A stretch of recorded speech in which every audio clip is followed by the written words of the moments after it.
चिंतन श्री गुरुदेव दत्त, श्री गुरुदेव दत्त, श्री गुरुदेव।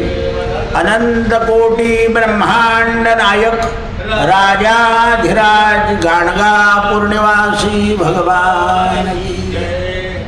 मच्छिंद्रनाथ, गोरखनाथ आणि मेनानाथ हे रस्त्यानं निघाले. काल आपण पाहिलं.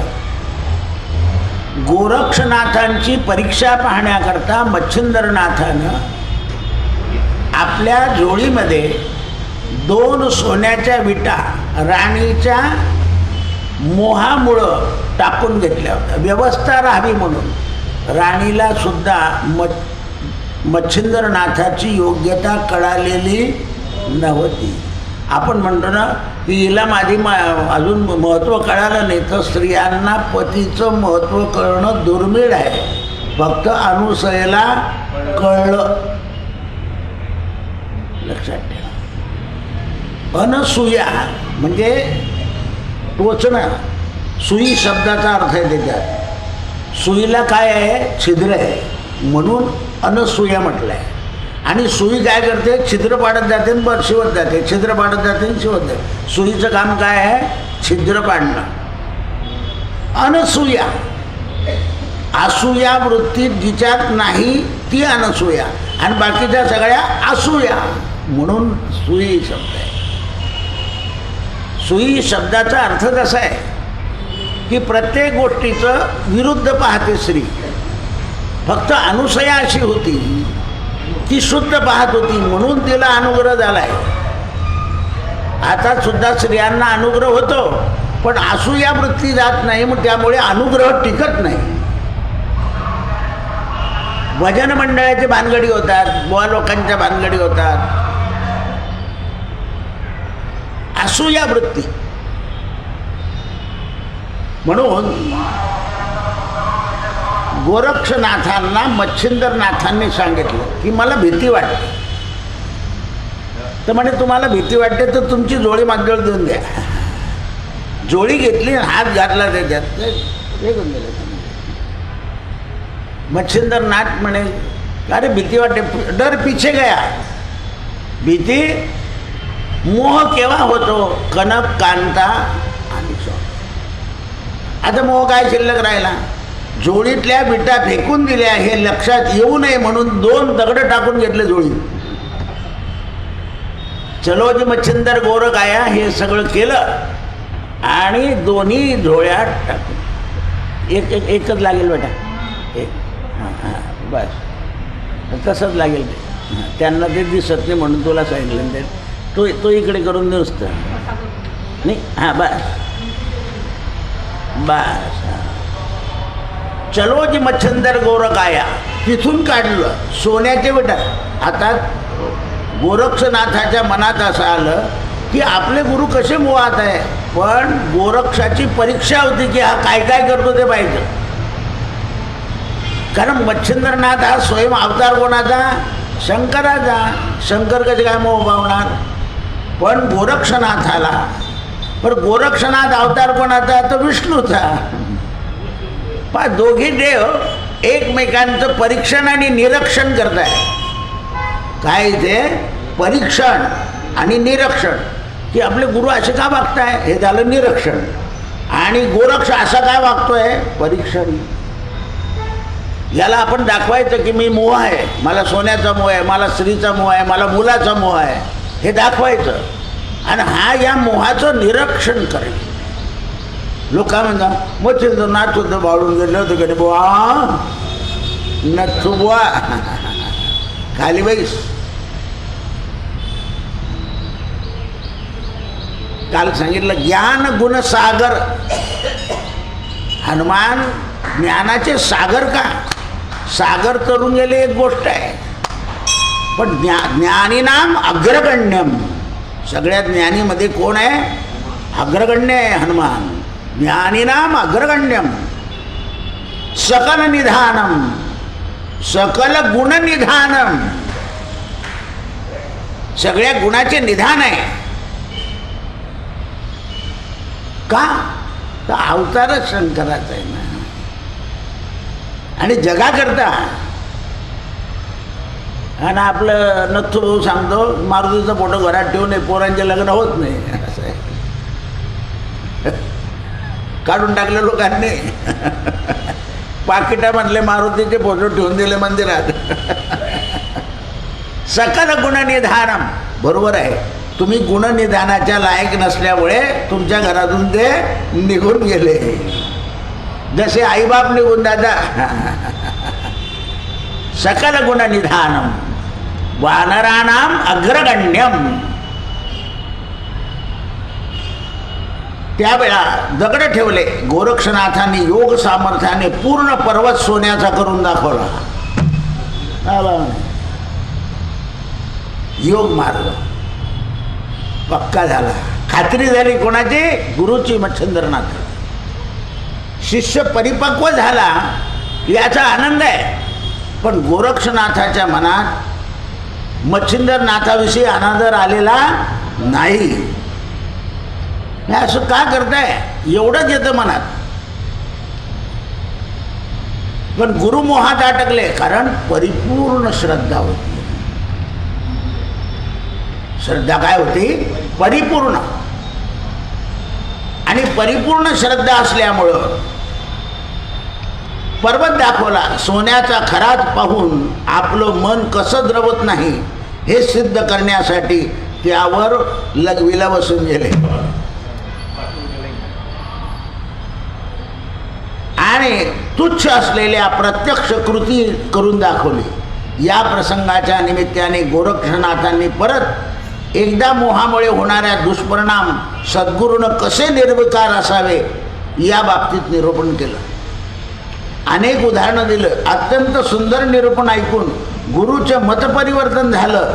त्यांचा मोह माया सुटेल. शिष्याची मन भरून स्तुती केली मच्छिंद्रनाथाने. गोरक्षनाथ मात्र तितक्याच नम्रतेनं आपलीच कृपा आपल्यावर होते आहे, ही सद्गुरूची लीला आहे असं समजले. स्तुती केली मच्छिंद्रनाथाने. पण ही सद्गुरूची पहिली लीला आहे, दुसरी लीला. म्हणून परमेश्वराची सुद्धा लीला असते. लीला गान विनोदा वेदस्तुत भूपादा नारायण नारायण जय गोविंद. आता ही जगात काय चालली आहे? भगवंताची लीला आहे. तामसी लीला एवढंच आहे. सात्विक लीला, राजसी लीला आणि तामसी लीला. परमात्म्याची लीलाच आहे. आपल्याला केव्हा रडवतो केव्हा हसवतो ही काय आहे? त्याची लीला आहे.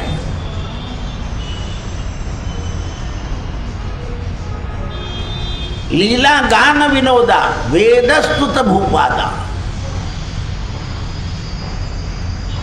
म्हणून गोरक्षनाथांनी मात्र नम्रतेनं आपल्यावर सद्गुरूची कृपा आहे ती कशी टिकवावी या स्वरूपात ते राहिले.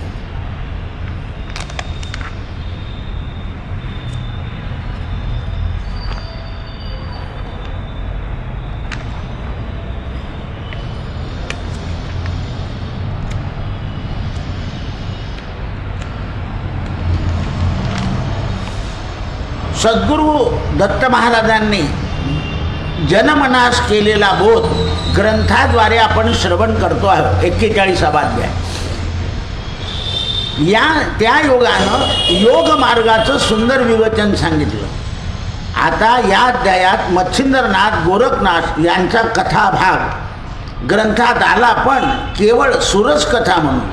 आता सद्गुरूचं जे महात्म्य आहे ते आपल्याला ऐकायचं आहे.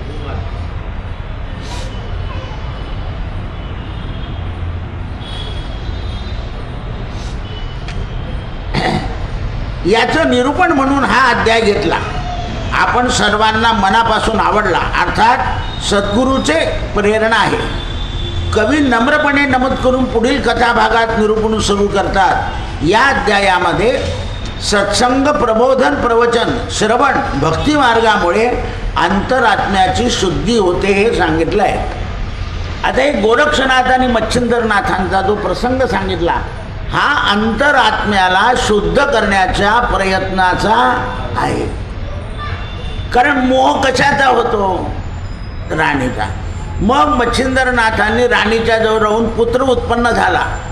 तर गोरक्षाच्या मनात असं आलंय का आपल्या गुरुला मोह आहे का हे पाहायचं आहे. सोनं दिलं, डर लगता है, त्याने फेकून दिलं आणि मच्छिंद्रनाथ म्हणाले का रे आता कसं होईल बडे पर्वत आणि पर्वतावर येईल लगवी. म्हणून घृष्णेश्वर ते औरंगाबाद अजूनही सोनं सापडतं असं सांगतात. तोच भाग होता. भगवंताच्या दर्शनाला आले ना का कोण आहे तिथे? हा दर्शनाला आले होते ना. कला संपत्ती किती आहे त्या भागामध्ये? अजिंठा, वेरूळ, लेण्या, कला संपत्ती. अजूनही घरं बांधले जाताना तो सापडतं धन. एवढंच नाही तर त्या माणसाने तिथे बालाजी स्थापन करून टाकला त्या पर्वतावर. म्हणून बालाजीचं मंदिर झालं आहे नवीन. भद्र मारुती आणि घृष्णेश्वर यांच्यामध्ये. आणि तिथे 33 रुपये स्क्वेअर फूट प्लॉट होता 10 वर्षापूर्वी. तिथे गाव होऊन गेलं. बऱ्याच श्रीमंत लोकांनी तिथे आपलं 1-1, 2-2 रूम बांधून ठेवले आहे आणि जाऊन राहतात निसर्गरम्यामध्ये. तोच पर्वत तिथे बालाजीचं मंदिर झालं आता. भद्र मारुतीच्या चौकात आलं की असं उत्तरेला जायचं, बालाजीचं मंदिर आहे. तो बाला मी गेलो तेव्हा तो बालाजीचा पुजारी मला पाहिलं त्याने. मला म्हणे काय इच्छा आहे? म्हटलं पुनर्दर्शन. काय इच्छा आहे? तर पुनर्दर्शन. त्यांना म्हटलं काही मागेल तर फुल देऊ. म्हटलं नाही, पुन्हा दर्शनाला यायचं. देवाच्या पुन्हा दर्शनाचीच भेट मागेल. देवा दर्शन घडू दे. दर्शन दे रे भगवंता. देवाचं दर्शन घेतल्यानंतर भगवंत हृदयामध्ये राहिलं पाहिजे ना. कारण आपलं हृदय त्याचं राहण्याचं ठिकाण आहे. हृदयस्थो जनार्दना. म्हणून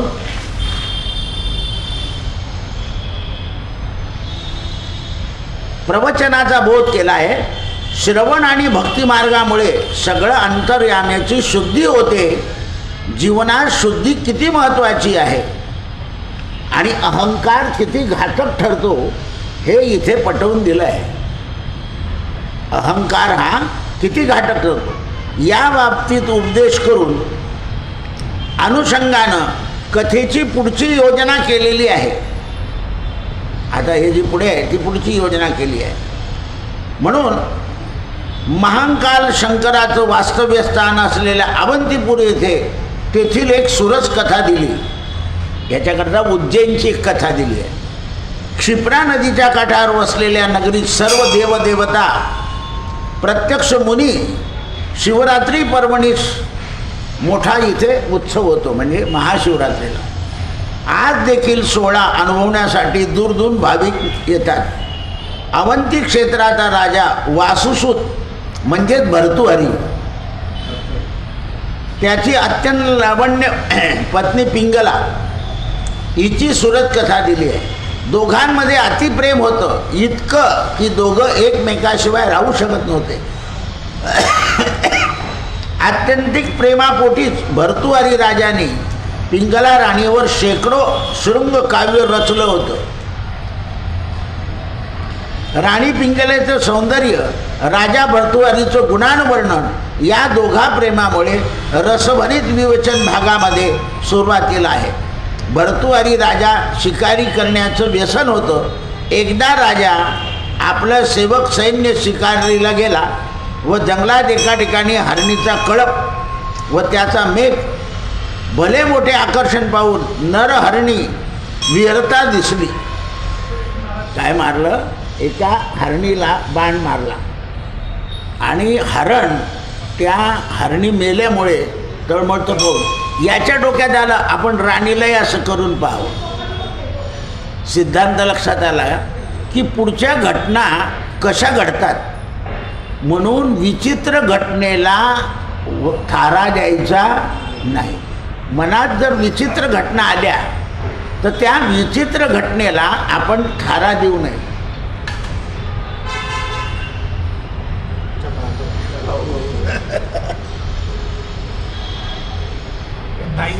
हा आता ओळखलं ताईला. हो ना. लहानपणी असतं.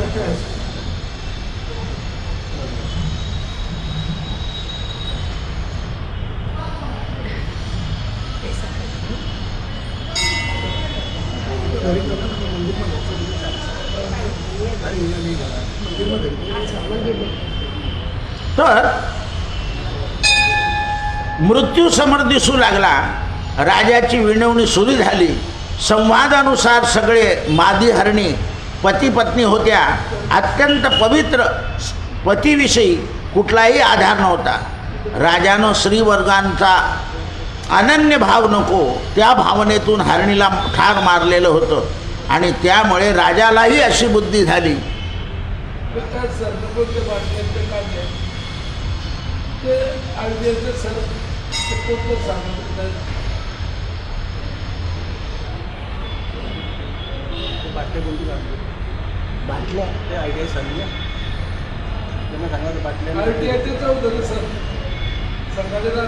हा ते तिथे ते पोतं आहे बघा. ते आपल्या कोपऱ्यावर नारळाच्या जवळ रिकाम्या बाटल्यांचं पोतं आहे. ते आपल्या तेलाच्या बाटल्या देऊन द्या त्यांना.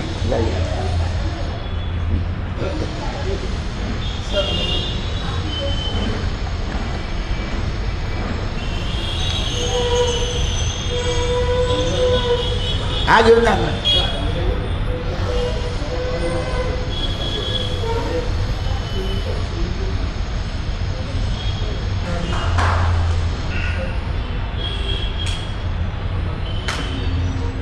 म्हणून धर्मपालनात कसूर करतो तेव्हा तो पशु असून देखील पत्नीसाठी प्राण त्याग करू शकतो. कारण त्या हरणाने काय केलं, आपली पत्नी गेल्यामुळे आपल्या त्याचाही त्याग करून दिला. या विचारानं अचंबित केलं. सर्व हरणीला घेऊन नगरात परत आला आणि शिकारी त्या राणीला पिंगलाला दाखवून घडलेला वृत्तांत कथन केला. ते ऐकून राणी मात्र प्रतिवतेच्या विनवणीने तुम्ही माझा अपमान केला असं सांगितलं. प्रतिवता धर्माचं महात्म्य कथन केलं. त्यावर राजा काहीच बोलला नाही. नंतर दोघंही घटना विसरून गेले. नित्याप्रमाणे दैनंदिन स्थानात व्यस्त झाले. काही दिवस गेल्यावर एक दिवशी राजा पुन्हा शिकारीला गेला आणि वनात शिकारी दाम्पत्य पाहून राजाला मागील प्रसंगाची आठवण झाली. पिंगला राणीने जे प्रतिवतेचे लक्षणं सांगितले त्यानुसार खरोखर आपल्या पत्नीमध्ये प्रतिवतेचे लक्षणं आहे का याची परीक्षा. पहा कशी बुद्धी होते. आणि काव्य करणारा राजा. त्यावेळी वनात एक हरी दाम्पत्य राजाला मागील प्रसंग आठवण करून पिंगला राणीने प्रतिवतेचे वर्णन केले. खरोखर प्रतिभता काय आहे हे तपासून पाहण्याचं राजात मनामनात आलं. म्हणून राजानं एका सिंहाची शिकार केली. सिंहानं राजाला मारलं.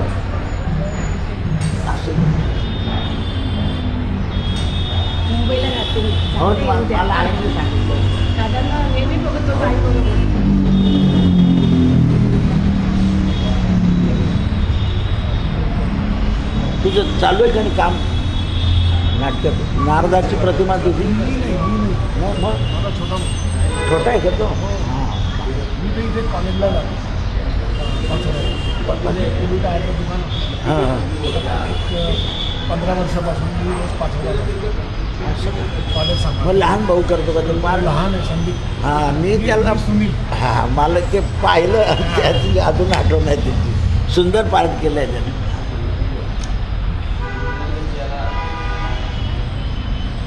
नगरातील प्रत्येकाने आपापल्या पणीने राजाला समजवण्याचा प्रयत्न केला. पण राजाचं राजपाट सत्ता धनसंपत्ती सोडून राजा स्मशानभूमीमध्ये राहू लागला. स्मशानभूमीमध्ये राहू लागला. राणीने लगेच देह त्याग करून टाकला आणि राणीच्या चितेपाशी बसून राहिला. पहा, माणसाच्या जीवनात वैराग्याचे प्रसंग आपल्या हातून कसे घडतात याचं उदाहरण दिलंय. गोरक्षनाथांनी अंधारीत बसून पाहिलेल्या राजाला काही केलं नाही. त्या राजाच्या समोर एक काचेची बाटली फोडली. काचेची बाटली फोडली आणि काचेच्या बाटलीकडता रडू लागले. त्यावेळेला राजा गोरक्षनाथांकडे आला आणि म्हणाला, महाराज, मी माझ्या पत्नीकरता रडतो, तुम्ही बाटलीकरता रडतात. म्हणजे जसं तुझं पत्नीवर प्रेम होतं तसं माझ्या बाटलीवर प्रेम आहे, पण आता रडून काय उपयोग नाही. तुझी पत्नी तुला मिळणार नाही, माझी बाटली मिळणार नाही. एवढ्या शब्दाचा गोरक्षनाथाचा भर्तृहरीवर परिणाम झाला आणि तिथून वैराग्य. आणि भर्तृहरी म्हणजे चांगले महाराज. पुढचा जन्म घ्यावा लागला, पण तिथेही क्षत्रियाचं शरीर असल्यामुळे अहंकार. म्हणून आपलं शरीर कोणाचं हे तपासून पाहावं आधी आणि त्याप्रमाणे वागावं, नाही तर पुढे खड्डा तयार असतो. आपलं शरीर जर असेल तर त्या शुद्ध शरीरामध्ये शुद्ध विचार तेवत राहतात.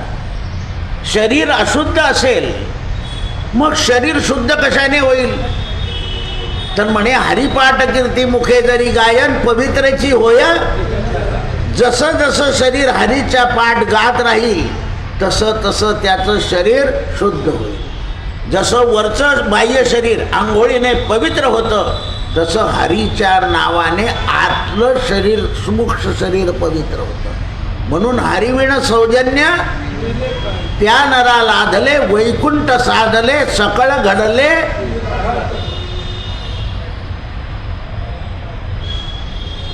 असं आहे, हे लक्षात आलं पाहिजे. तुम्ही कोणत्याही कामामधून तुम्हाला एकदा समाधान मिळालं की तिथे न जायची इच्छा झाली की समजायचं ही देवाची कृपा आहे. आणि जोपर्यंत वारंवार जावं लागतंय तोपर्यंत ती कृपा नाही. कारण अजून अंतर आत्मा जो आहे तो शुद्ध झालेला नाही. राजाने गोरक्षनाथांनी त्याला उपाय सांगितला की बघ, काय उपाय करायचा तुला. पिंगला राणीच्या प्रेमात अकंठ बुडलेला राजा भर्तृहरी तिच्या मृत्यूनंतर वैराग्य पत्करून स्मशानभूमीतून वास्तव्य करून अवंती नगरीला शोककळा पसरलेली होती. राजा जसा झाला म्हणून प्रधान सेवक गोरक्षनाथांना शरण गेले आणि राजाला उपदेश करा असं समजावून सांगितले. त्यानंतर गोरक्षनाथांनी स्मशानभूमीकडे जाऊन बाटलीचा प्रयोग करून दाखवला. प्रधान सेवकाचे बोलणे ऐकून सावधान होऊन गोरक्षनाथांसमोर बघून जागेवरून उठला. राजा जवळ येतात गोरक्षनाथांनी मोठ्या चातुर्यानं हातातील काचेची बाटली खाली टाकली. जमिनीवर पडताच फुटली, तिचे तुकडे झाले. ते पाहून गोरक्षनाथ रडू लागले, बाटलीचा शोक करू लागले. परंतु राजानं तेथे गोरक्षनाथांना वंदन केले, कारण मुळात सात्विक होता. त्यांच्याकडे लक्ष न देता गोरक्षनाथ नुसता शोक करीत राहिले. मग राजा म्हणाला, गुरुवर, आपण असे शोक करत आहात आपले दुःख. आणि तेव्हा त्याने तुमच्या आशीर्वादानं माझ्या राज्यात काही कमतरता नाही आहे, त्यामुळे आपण आपले दुःख मला सांगा. गोरक्षनाथांनी हातात दुर्मिळ अशी काचेची बाटली फुटल्याची चिंता सांगितली. ते म्हणाले, अशा हजारो बाटल्या आहे. म्हणे, मग अशा हजारो स्त्रिया आहे.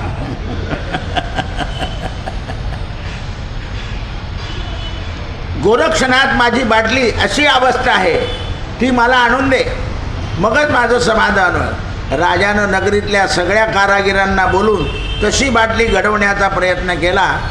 मी वाटेल ती किंमत देईल.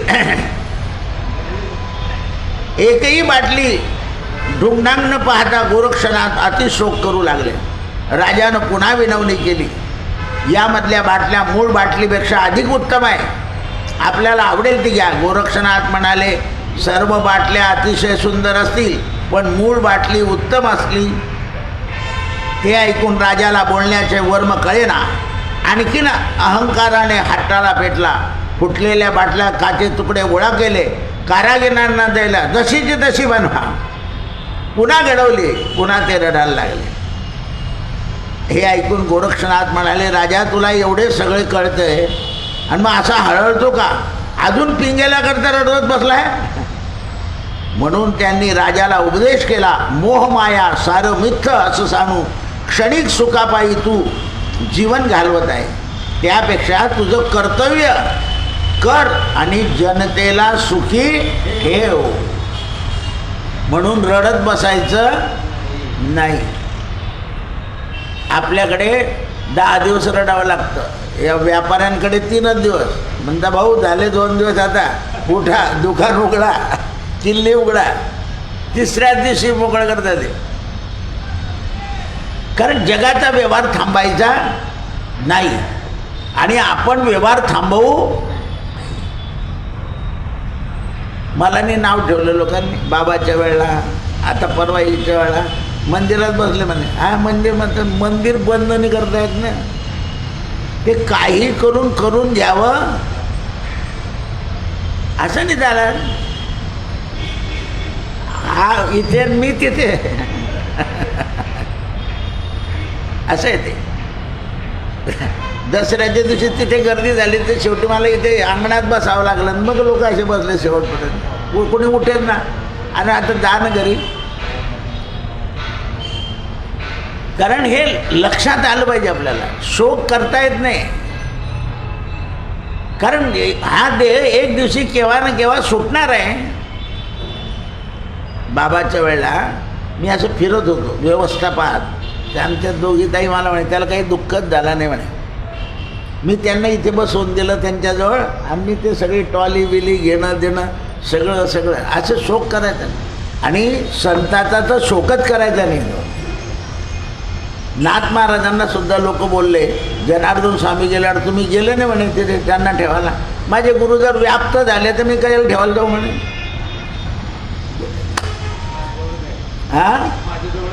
व्याप्त. जसं काही वस्तू गेली की ती ईश्वरात मिसळते तसं हा जीव सुद्धा भगवंताचा ईश्वरात मिळतो. नाहीतर यमाचा पाहुणा. बस 2च भाग आहे. म्हणून काचेची बाटली घेऊन स्मशानाकडे गेले व प्रधानाने राजासमोर जाऊन गोरक्षनाथांच्या भेटीचा दृष्टांत सांगितला. गुरु उपदेश अत्यंत सुंदर विवेचन या अध्यायामध्ये करून चमत्कार घडून शेवटी राजा भर्तृहरी गोरक्षांना शरण गेला व त्यावर गोरक्षनाथांनी आपल्या बोधवाणीनं राजाचं समाधान करून मतपरिवर्तन केलं. दुःखामध्ये मतपरिवर्तन करायचं आहे. जो जीव जातो ना तो आपल्याला पुढचं नीट सांभाळा असं सांगतो. कोणी सांगावा पहा बरं, मी आता जाते तर माझ्या पोरांना नीट सांभाळा. माणूस म्हणतो बघ मी तर जातो आहे पण तू नीट. म्हणजे कर्तव्य सांगून जातो तो पुढचं नीट करा. आपण कर्तव्य विसरून जातो दुःखामध्ये. कर्तव्याला शेवटपर्यंत विसरायचं नाही आहे. आणि कर्तव्य हे माणसात श्रेष्ठ आहे. जगामध्ये आपल्याला ईश्वरानं जे कर्तव्य दिलं आहे, जे कर्म दिलं आहे, ते कर्म करत राहणं हे श्रेष्ठ. कर्मानेच परिपूर्णता येते. त्यामध्ये कर्म 3 प्रकारचं आहे, सात्विक, राजसी आणि तामसी. आपलं कोणतं कर्म आहे? घरातलं प्रपंचाचं कर्मसुद्धा सात्विक असतं. आपण कष्टानं मिळवलेल्या द्रव्याने जर सांभाळ करत असू तर त्याच्यामध्ये काही नुकसान नाही आहे. राजसी केलं तर सुखदुःख राहतील, दोन्ही राहतील. आणि तामसी केलं तर दुःखच राहील. मिरच्याच्या ठेच्यामध्ये शेंगदाण्याचा कूट घातला तर तिखटपणा कमी होईल बस. आणि आणखीन एका बाईनं जर थोडीशी साखर टाकली तर मग आणखीन कमी होईल. आणि काहीच नाही टाकलं तर नुसता ठेटा. तसं आहे ते कर्तव्य आणि कर्म जे आहे हे कर्तव्य तुम्ही सात्विक करतात का राजसी करतात का तामसी करतात?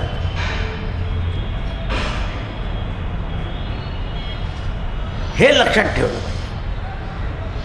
म्हणून भगवान सांगतात उद्धवजी कर्मन की गती न्यारी.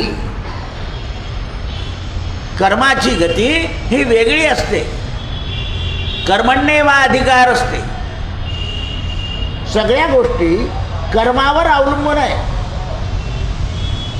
आणि कर्म हे धर्मावर अवलंबून आहे. तो धर्म जर सात्विक तुम्ही ठेवला तर कर्म तुमच्या उद्धाराला कारण पडतं. तेच कर्म तुम्ही राजसी केलं की जन्म मरणाला कारण पडतं आणि तेच कर्म तामसी केलं की पशु योनीत जातात.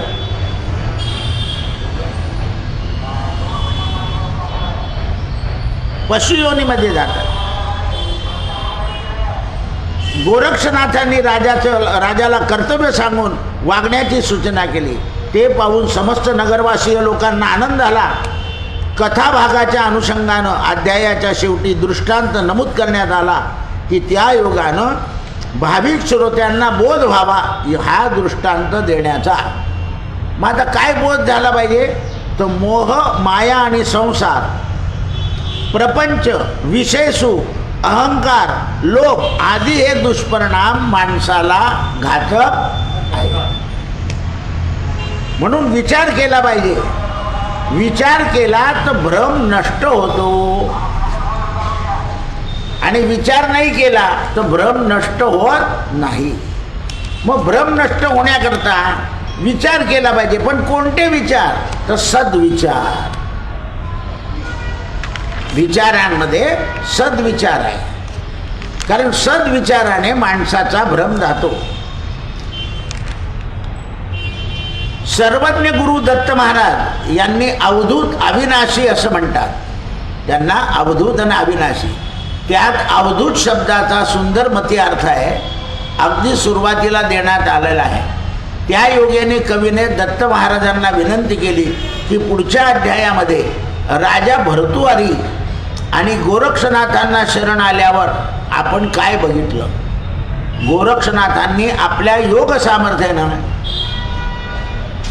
पिंगला राणीचे अनेक स्वरूप निर्माण करून अनुषंगानं मोहमायेचे गुण लक्षणं सांगितले.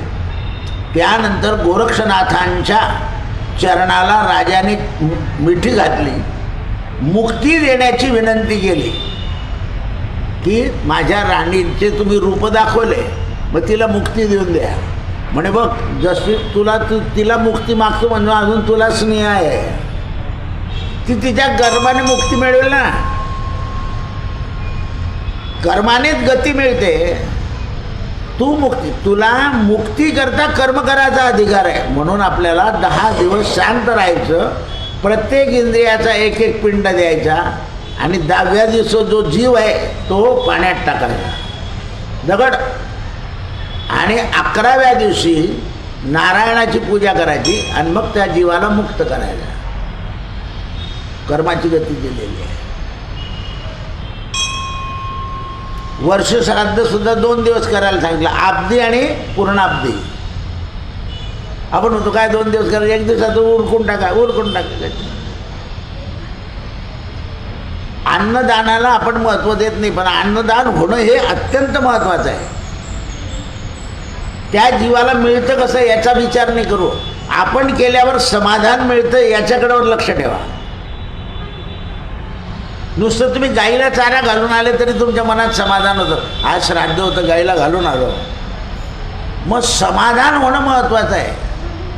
समाधान नावाचे राजे पण होऊन गेले, समाधान नावाचा नौकर पण झाला आणि समाधान नावाचे महाराज पण झाले. पण खरंच समाधान झालं का? भजन केल्यावर सुद्धा आपण म्हणतो झाले समाधान आता उठावे ते मना येत नाही नारायणा. मग आता भजन झाल्यावर उठाणं येत नाही पण मग तुला एक काम करता येईल, मनामध्ये स्मरण करता येईल. म्हणून भजनानंतर सतत स्मरण मनात राहिलं पाहिजे. यस्य स्मरण मात्रेन जन्म संसार बंधनात. म्हणून गुणलक्षण आदी बोध झाला पाहिजे. त्यानंतर राजाने गोरक्षनाथांच्या चरणाला मिठी घालून मला मुक्ती द्या अशी विनंती केली. आता बदलला, मला मुक्ती द्या. गोरक्षनाथांनी त्याला उठून आलिंगन देताबरोबर राजा ओक्साबोक्सी रडू लागला. राजसत्ता, संपत्ती, मोह, माया सारं मिथ्य असल्याची जाणीव आपल्याला झाली असून सर्वापासून मुक्ती देण्याची विनंती राजाने केली. आजपर्यंत आपण जसे वागलो त्यामुळे दुर्गती निश्चित आहे अशी भीती वाटली आणि या संकटातून आता फक्त गुरु महाराजच सोडवतील असं भर्तृहरीला वाटलं. मग गोरक्षनाथांनी त्याला सांगितलं, काळजी करू नको. जेव्हा राजानं फिरून मागे पाहिलं तेव्हा ती पिंगला नव्हती, यांनी निर्माण केलेली दुसरी एक पिंगला होती. म्हणून गोरक्षनाथांची स्तुती करून त्याला पश्चात्ताप झाला आणि गोरक्षनाथांना दया आली. त्यांनी पुन्हा राजाला जवळ घेतलं आणि गोरक्षनाथांच्या सांगण्यावरून गुरु मच्छिंद्रनाथांची षोडोपचारे पूजा करायला आज्ञा दिली. करत त्यांची पूजा, म्हणजे स्वतः गुरु झाले नाही.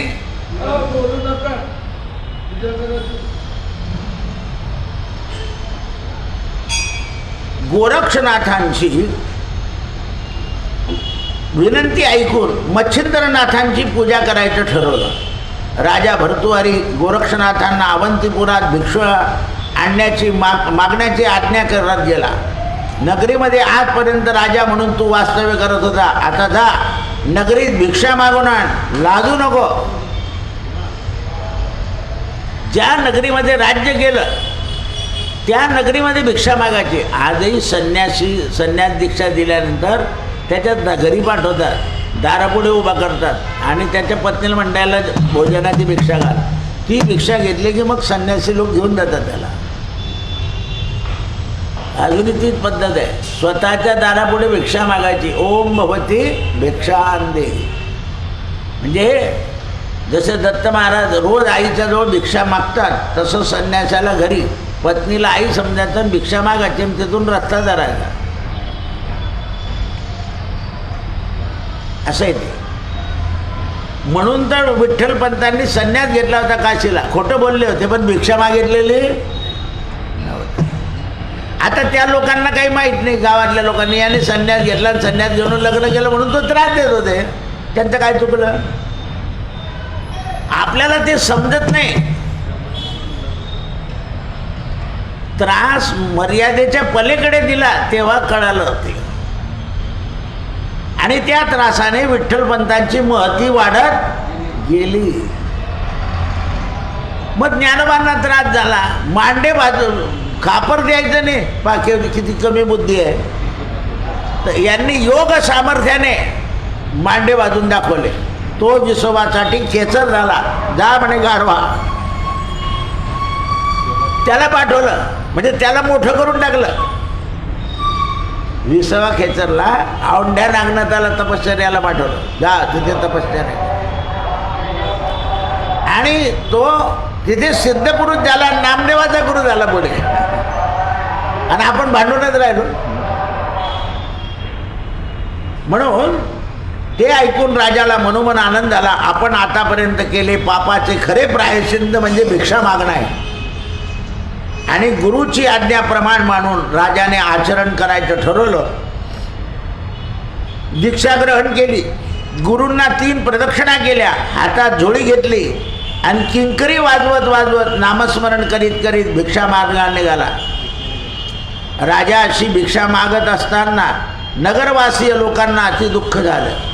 अनेक जण हळहळू लागले, परंतु त्यांना देखील राजानं संसार, प्रपंच, राजसत्ता, धन, संपत्ती, माया, मोह याचा बोध दिला.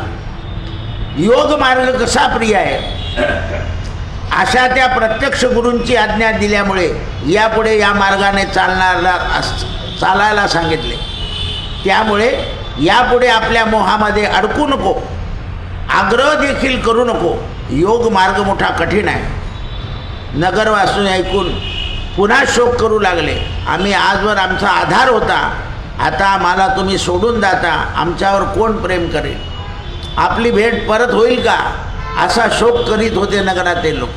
त्यांना शांत करून राजा म्हणाला, गुरु आज्ञेने सारं आज्ञेनुसार मी आपल्या दारात भिक्षा मागण्यासाठी आलो आहे. आता तुम्ही जे द्याल ते मी आवडीने स्वीकारेल. तुम्ही सुख दिले तर सुख आणि दुःख दिले तर स्वीकारेल. कारण सुखदुःखे समे कृत्वा लाभालाभौ जया जय. म्हणून भिक्षा मिळाल्यावर जो संन्यासी भिक्षेकडे पाहतो त्याच्यावरून ठरवायचा हा खरा आहे का खोटा आहे. कमी भिक्षा मिळाल्यावर संतापत असेल तर खोटा आहे, आणि भिक्षा मिळाल्यावर असं करून गेला की खरा आहे, आणि असं करून गेला की खोटा आहे. राजा स्वीकारले आणि निघाला. उत्तराद्वारे नगरी बाहेर पडताच समोर गोरक्षनाथांना पाहून राजाने वंदन केलं. त्यावर गोरक्षनाथांनी संपूर्ण भिक्षा गुरु आदिनाथासमोर समर्पण करायला सांगितले. भिक्षेतून भंडारा घालण्याचा आदेश दिला. भिक्षा मागायची आहे. आता परवा तुमच्याकडे पादुका येणार आहे, भिक्षा घालायची आहे. हो ना. मग आज किती अजून? आपल्या मंदिरात 9ला आज येणार होती, पण आज हा रस्ता संध्याकाळी बंद आहे मुख्यमंत्र्यामुळे, म्हणून ती तिकडूनच ब्राह्मण सभेत जाणार आहे. नाना आलं त्यांचं सकाळी. आपल्या मंदिरात 9ला, जळगावला 6ला, म्हणजे आज ती इथे येऊन मग तिकडे जाणार होती, पण हा मार्ग बंद आहे संध्याकाळी, म्हणून त्याला म्हटलं तू तिकडून तसा घेऊन ब्राह्मण सभेत चालला जा, नाहीतरी मी नाही जा. आज रामाची इच्छा आहे ती झाली. मी यांना सांगून ठेवलं होतं की करा, पण ते आता रामाची आज्ञा नाही तर काही त्याला इलाज नाही. कठीण आहे आपलं काम. आपला राम कोदंडधारी आहे. मला एकच शंकराचार्याचं वचन आठवलं. जयेंद्र सरस्वती तिथे उभे होते. खात्याने रामच का निवडला असं बोलले होते. तर त्याचं कारण असं आहे म्हणे, तो राम कोदंडधारी आहे आणि हे सुद्धा कोदंडधारी आहे. धनुष्यबाण काय बंदूक आहे. एकच वक्ता बोलून गेला मस्त.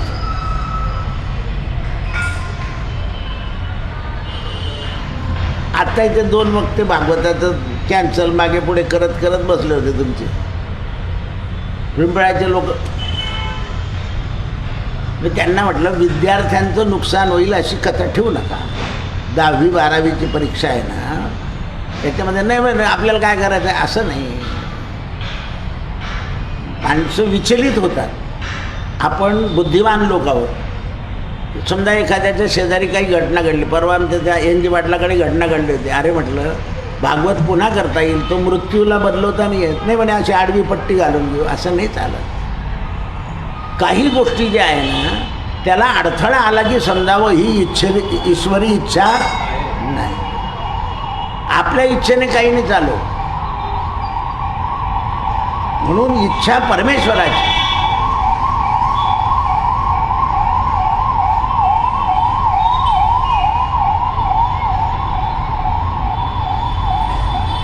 म्हणून भिक्षा मागून अतिदुःख होत होतं लोकांना, पण राजाला होत नव्हतं. भंडारा करायला सांगितला. नगरवासीय लोकांना बोलवलं.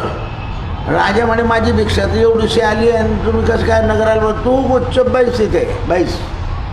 झाला स्वयंपाक. लोक आले आणि जेवले आणि गेले. राजाच्या लक्षात आलं धान्य एवढं आणि अन्न एवढं. धान्य केवढं होतं एवढं, अन्न झालं एवढं. म्हणून प्रचंड जनसागर शोक करू लागला की राजाला काही चांगलं नाही मिळालं, पण गुरु चांगला मिळाला. एवढ्याचं एवढं करणारा गुरु मिळाला ना. आज अशाच गुरुची गरज आहे लोकांना. असं काही मुळी द्या की पैसा वरतून पडला पाहिजे खाली. हां, ज्ञान सांगणाऱ्याची किंमत नसते. ज्ञान ज्ञान आहे. ज्ञान हे ज्ञान आहे. म्हणून ज्ञान लोकांना कळत नाही. म्हणून देवाला अवतार घ्यावा लागला. लोपले ज्ञान जगी हित नेण्याची कोणी, अवतार पांडुरंगा नाम ठेविले ज्ञानी. नगरवासीय लोकांचे राजावर प्रेम पाहून गोरक्षनाथ आणि मच्छिंद्रनाथाने नगराला आशीर्वाद दिला की तुम्हाला शेवटपर्यंत सांभाळणाराच राजा मिळेल. खलास. जनतेवर कृपा केली आणि राजावरही कृपा केली की मोहातून बाहेर काढला. म्हणून उज्जैनला अजून राजा आहे. म्हणून आता मध्ये हे भरलं होतं ना, तेव्हा तो तिथला राजा आणि राज्यपाल यांच्या हातून यज्ञ होता. तर राज्यपालाला त्यांनी सांगितलं तुम्हाला तिकडे भोपाळला मुक्काम करावा लागेल, उज्जैनमध्ये नाही. पंतप्रधान जरी आलं तर भोपाळला मुक्काम करायचा आणि मग उज्जैनमध्ये यायचं. तुम्ही इथे राजा आहे, अजून राजाचं घराणं आहेच. काशीला सुद्धा राजा रामनगरमध्ये राहतो, काशीत नाही राहत. गेस्ट हाऊस तिकडे आहे, इकडे नाही. जगन्नाथपुरीला सुद्धा राजा बाहेर राहतो, जगन्नाथपुरीत नाही. घृष्णेश्वरला सुद्धा गेस्ट हाऊस दौलताबादच्या ताब्यात आहे, इकडच्या ताब्यात नाही. शेवटी गोरक्षनाथांनी मार्ग काढला. राजा म्हणाला क्षिप्रा नदीच्या तीरी गुंफा तयार आहे, तेथे योग साधना कर. तिथेच ठेवला म्हणून तिथे गुंफा आहे भर्तृहरीची. तिथे योग साधना कर. तुझं मन राज्याकडे जाणार नाही, पण लोकांचं मन तुझ्यावर राहील आणि तेवढे लोक सिद्ध होतील तुझ्याकडे पाहतील. पण दोन्ही हित केलं. म्हणून आतापर्यंत तिथे व्यापार नव्हता, आता व्यापार सुरू झाला. काळ बदलला नाही. म्हणून नगरवासीय लोकांनी आनंद झाला. रोज राजाच्या दर्शनाला जायला लागले. रोज राजाच्या दर्शनाला जायला लागले. राजा रोज योग साधना करायला लागला. अवंतीपुरामधल्या लोकांना रोज योग्याचं दर्शन घडू. योगी या दुर्लभ. म्हणून सगळ्यांना आनंद मिळू लागला आणि सगळे भजन करायला लागले. निर्णयाचं स्वागत झालं. क्षिप्रेपर्यंत सोबतून गुरु शिष्यांना निरोप दिला. अशा प्रकारे भर्तृहरी योग साधनेला बसून दोघेही कच्छ भागाकडे निघून गेले, गुजरातकडे निघून गेले. नदीकाठीवर गुंफा बांधून देण्यास सांगितले. एकांतवास राहणे पसंत केले.